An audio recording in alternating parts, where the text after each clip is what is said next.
बेटी के पैसे फैमिली हिंदी कहानी। पापा अभी ऑफिस से आए थे। श्रेया बैठकर टीवी देख रही थी। पापा कुछ परेशान से दिख रहे थे। उन्होंने आते ही कहा, पापा ये टीवी बंद कर दो। श्रेया, जी पापा, क्या बात है, आप कुछ परेशान से लग रहे हो। पापा, कुछ नहीं बेटी, जा एक गिलास पानी ला मेरे लिए। यह आवाजें सुनकर किचन में काम कर रही शालिनी जी पानी लेकर आई और श्रेया से कहा, शालिनी जी बेटा जरा जाकर किचन में देख, मैंने सब्जी बनने रखी है, मैं अभी आती हूँ। श्रेया अंदर चली गई। तब शालिनी जी ने पूछा, शालिनी जी क्या बात है, आप बहुत परेशान दिखाई दे रहे हैं। मोहन जी, शालिनी मेरी नौकरी चली गई, कंपनी काफी समय से घाटे में चल रही थी। मेरे साथ कई लोगों को काम से निकाल दिया गया है। समझ नहीं आ रहा आगे क्या होगा। इस घर का किराया, गाड़ी की किश्त, श्रेया की शादी के लिए जो SIP शुरू की है वो सब कहां से जाएगा। शालिनी जी आप चिंता मत कीजिए, आपको इतना कुछ आता है, कोई न कोई नौकरी मिल जाएगी। हम एक काम करते हैं, कुछ दिन के लिए SIP बंद कर देते हैं।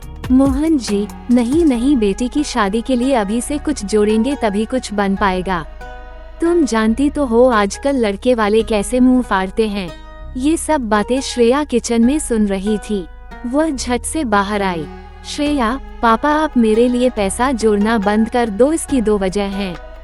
एक तो जब तक मैं अपने पैरों पर खड़ी नहीं हो जाती शादी नहीं करूंगी।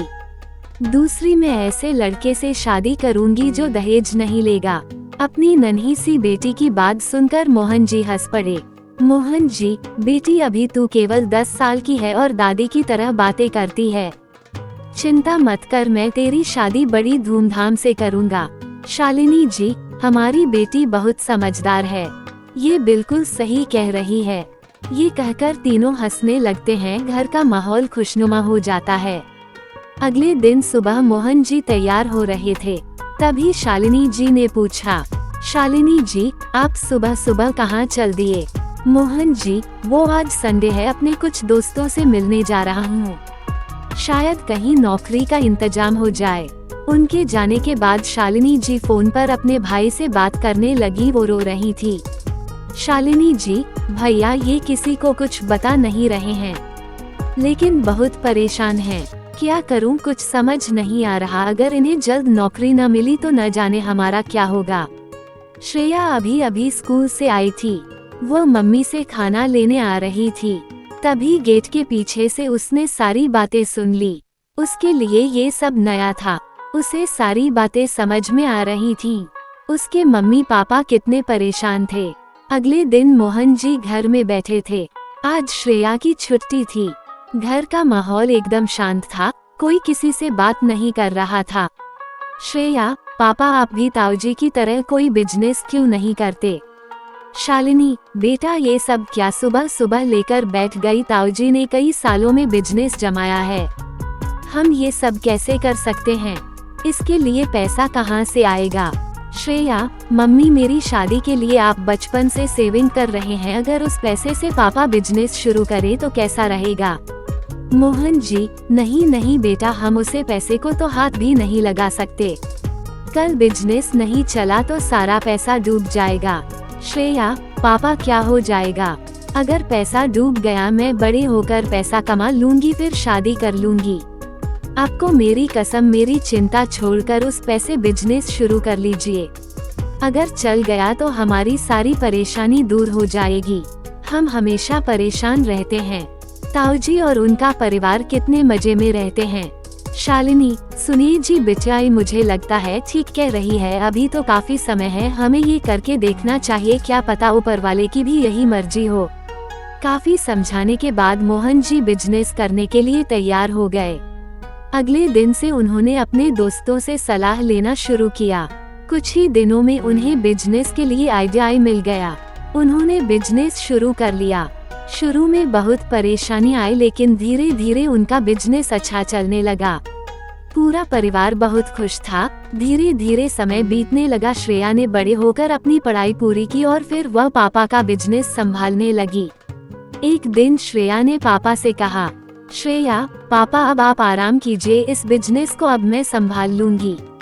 मोहन जी, लेकिन बेटी अब तो तेरी शादी का समय हो रहा है, 1-2 साल में तेरी शादी करेंगे, फिर तू अपने घर चली जाएगी, तब ये बिजनेस मुझे ही संभालना पड़ेगा। श्रेया, नहीं पापा, ये बिजनेस मैं संभालती रहूंगी, मैं उसी लड़के से शादी करूंगी जो मुझे ये सब करने के लिए राजी होगा। मोहन जी और शालिनी ने बहुत समझाया, लेकिन श्रेया नहीं मानी। मोहन जी अब घर पर ही रहते थे। वे कभी कभी ऑफिस चले जाते और फिर वापस आकर घर में बैठ जाते थे, लेकिन उन्हें अभी भी श्रेया की शादी की चिंता सताती रहती थी। एक दिन उनके घर के बाहर एक बड़ी सी कार आकर रुकी। उसमें से एक सज्जन अपनी पत्नी और बेटे के साथ आए।